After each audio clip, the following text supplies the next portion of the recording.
Oke teman-teman, selamat datang di channel Ricky Manurung, dimana di video kali ini kita akan membahas sebuah film yang berjudul Cast Away on the Moon. Dimana film ini banyak sekali poin-poin terpenting yang harus kita ambil, dimana seorang laki-laki yang bertujuan ingin hidup sendiri di pulau terpencil tanpa ada tanggungan atau utang-utangnya. Dan sebelum kita mereview filmnya, jangan lupa teman-teman untuk klik tombol like dan subscribe, dan selamat menyaksikan. Zombie apocalypse.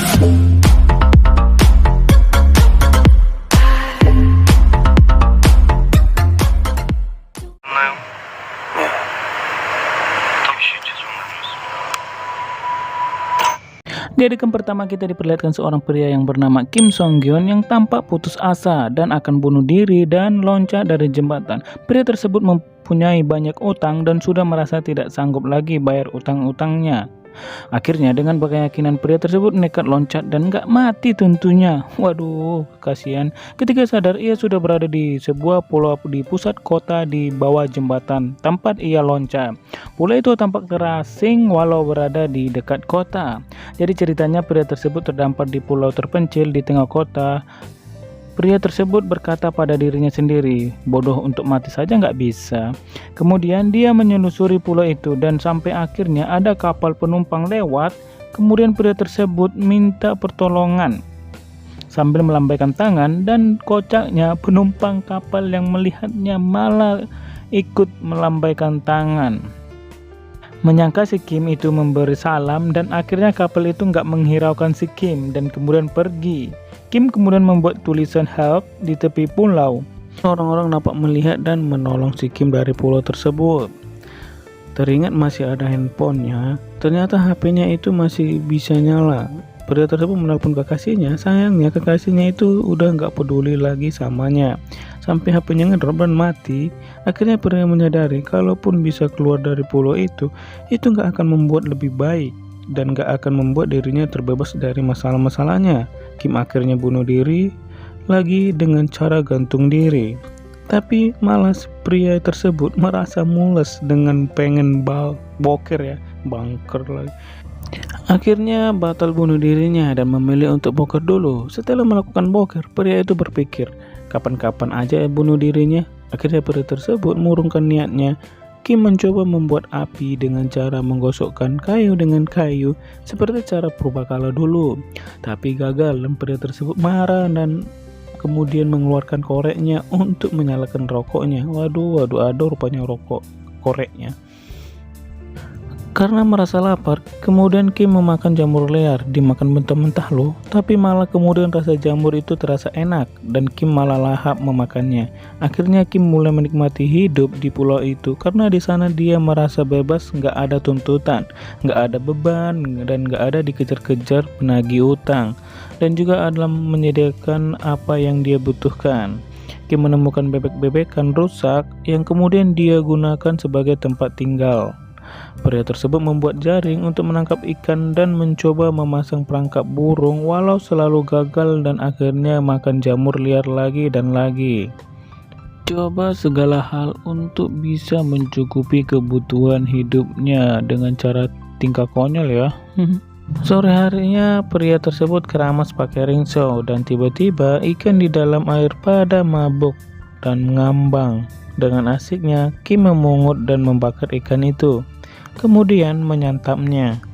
Walaupun masih bau sabun, gak sadar malamnya ketika Kim tidur ada burung yang makan sisa ikan si Kim itu. Dan paginya burung itu ikut mati loh, yang mungkin keracunan deterjen juga. Keberuntungannya kayaknya lagi berpihak kepada si Kim. Pria tersebut akhirnya bisa menyantap burung bakar pagi itu. Wow, menikmatkan sekali. Kim menikmati kehidupannya di pulau itu dan merasa sangat betah karena pria tersebut sekarang merasa bebas tanpa tanggungan dan tanpa tekanan, dan tulisan help pun berubah menjadi hello. Tanpa disadari ternyata ada seorang wanita selama ini memantau dari kejauhan. Dengan menggunakan kameranya, bermula ketika wanita itu melihat tulisan help yang Kim buat. Kemudian Kim mau gantung diri. Dia adalah Jeng Yeon, seorang wanita yang 3 tahun mengurung diri di kamarnya, bahkan untuk makan diantar oleh orang tuanya. Walau kayak gitu, Jeng Yeon menjaga kesehatannya dengan olahraga kecil di kamarnya. Sejak hari itu, hampir setiap hari Jeng Yeon memperhatikan Kim. Jeng Yeon selalu memotret kehidupan Kim dan menyimpan hasil potretnya. Kim yang bertingkah konyol seakan-akan menghiburnya. Mungkin karena itu ia tertarik pada Kim.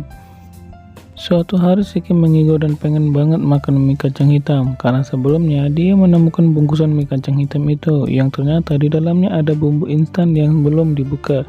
Kim mencoba membuat tanaman-tanaman liar yang ada di pulau itu, tapi tentunya ia selalu gagal.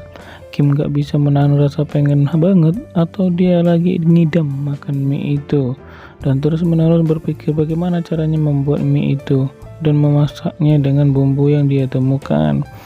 Sampai-sampai karena udah ngerasa nggak tahan, Doi mau membuka bumbu itu dan memakannya langsung, tapi dia berpikir ulang dan mengurung niatnya. Mungkin dia harus lebih berpikir keras lagi ya untuk mendapatkannya. Hahaha. Akhirnya si Kim mendapat ide. Dia berpikir dalam tumpukan kotoran burung pasti ada biji jagung atau sayuran. Tadinya dimakan si burung dan meyakinkan dengan mengumpulkan kotoran burung dan menanamnya, dia akan bisa menumbuhkan jagung dan sayuran yang dibutuhkan untuk membuat mie. Kim yakin idenya itu akan berhasil. Di sisi lain, ternyata Jeng Yeon memperhatikan si Kim dari jarak jauh. Si Kim pun melakukan hal itu dan mengumpulkan kotoran itu dan membuat ladang untuk menanam kotoran itu. Dengan penuh keyakinan, Kim melakukannya. Dia bercocok tanam layaknya seorang petani. Saat merasa lelah, si Kim mencoba menjilat keringatnya dan merasakan asin. Dia pun menjilat tubuhnya dan bisa membuat garam sendiri dari tubuhnya. Kim juga membuat orang-orangan sawah dari jas dan kemejanya. Hingga saat itu Jeng Yeon masih memperhatikannya. Gak terasa 2 bulan Jeng Yeon memperhatikan dan memotret si Kim. Dia mulai mengenalnya dan merasa bahwa si Kim adalah orang yang aneh.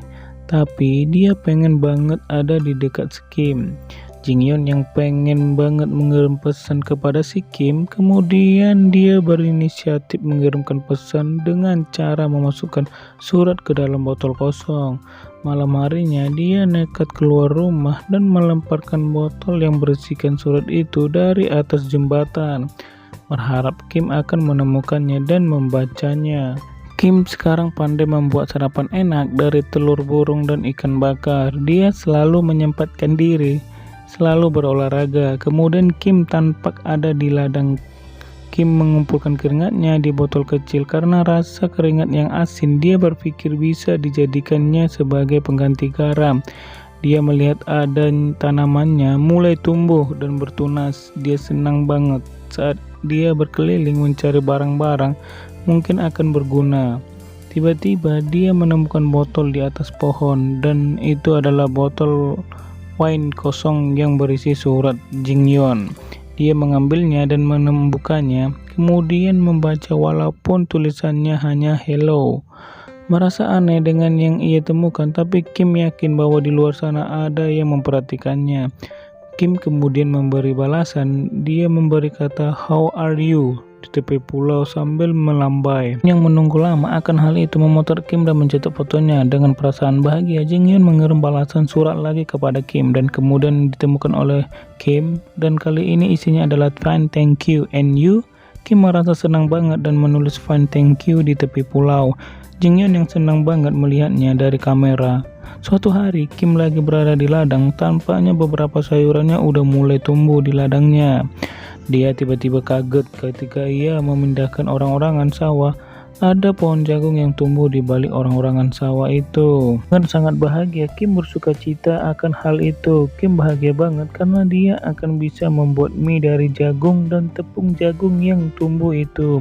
Apalagi ada sayuran lain yang tumbuh yang akan menjadi pelengkap mie-nya nanti. Jeng Yeon yang tahu kalau Kim pengen kali makan mie kacang hitam, kemudian berinisiatif mengirimkan beberapa makanan untuk Kim dengan cara menyuruh kurir langganannya ke sana.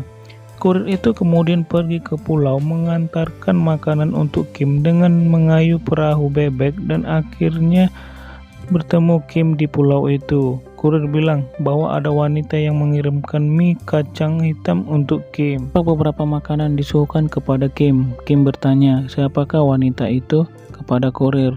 Tapi kurir menjawab dia belum pernah ketemu langsung dengan wanita itu. Tapi entah kenapa Kim malah menolaknya dan menyuruh untuk membawa kembali semuanya. Jingyeon yang memperhatikan dari jarak jauh tampak kaget. Kurir pun kembali sambil mengeluh di depan kamar Jingyeon. Jingyeon yang merasa nyesal nggak habis pikir kenapa Kim kayak gitu. Akhirnya dia sendiri memakan makanan itu. Jingyeon yang kemudian mengirimkan pesan seperti biasa kepada Kim yang bertulisan I am sorry.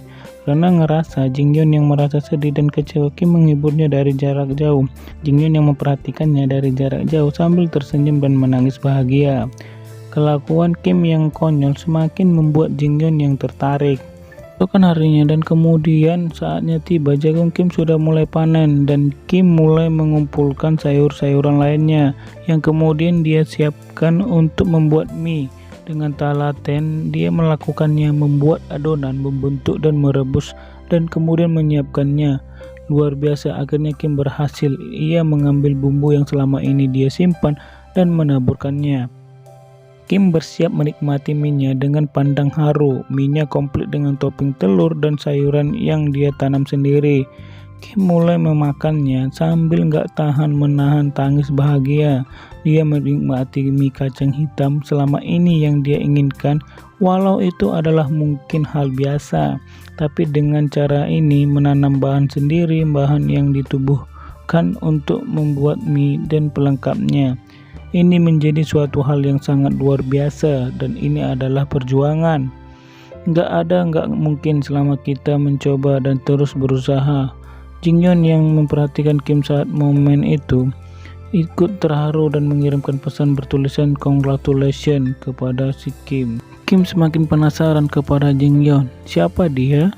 Dan kenapa dia memperhatikan selama ini? Kim pengen banget bertemu dengan Jingyeon. Dia kemudian menulis di tepi pulau dengan tulisan Rio atau siapa kamu. Jingyeon yang melihat itu dan menjadi bingung bagaimana selanjutnya yang dia lakukan. Karena nggak pede, dia mencari foto wanita di internet dan mengambil foto wanita cantik yang kemudian akan dikirimkan kepada Kim. Tapi Jingyeon mengurungkan niatnya. Kim berharap balasan dari Jingyeon karena penasaran dan nggak juga mendapat balasan dari Jingyeon. Kim menulis why di tepi pulau dan tentunya Jingyeon mengetahui hal itu. Suatu saat Jingyeon merasa kaget mengetahui akun medsosnya dipenuhi dengan komentar. Orang-orang berkomentar negatif karena ternyata selama ini Jingyeon yang berpura-pura seolah-olah menjadi selebgram di medsos dengan memasang foto-foto yang ia dapat di internet. Jingyeon yang tampak malu dan sedih akan hal itu. Wajar orang marah seperti itu. Suatu malam, angin dan hujan sangat deras datang, meluluh tempat tinggal dan kebun serta rumah bebek tempat tinggal Kim. Keesokan harinya saat Kim berkeliling mengecek ke sekitar yang semalam terkena badai, tiba-tiba ada petugas dinas sosial datang. Kim berlari karena takut ditangkap dan tetap ketangkap dan dibawa keluar dari pulau itu. Kim kemudian dibawa ke kota dan Kim pun ditelantarkan begitu saja oleh petugas. Kim merasa putus asa dan tak ada lagi gunanya untuk hidup. Berniat pergi ke gedung 63 lantai itu adalah gedung tertinggi dan berniat bunuh diri di sana. Saat itu Jingyeon berlari mengejar Kim yang udah menaiki bus dan menuju ke gedung itu. Jingyeon terus berlari hingga akhirnya bus itu berhenti di halte.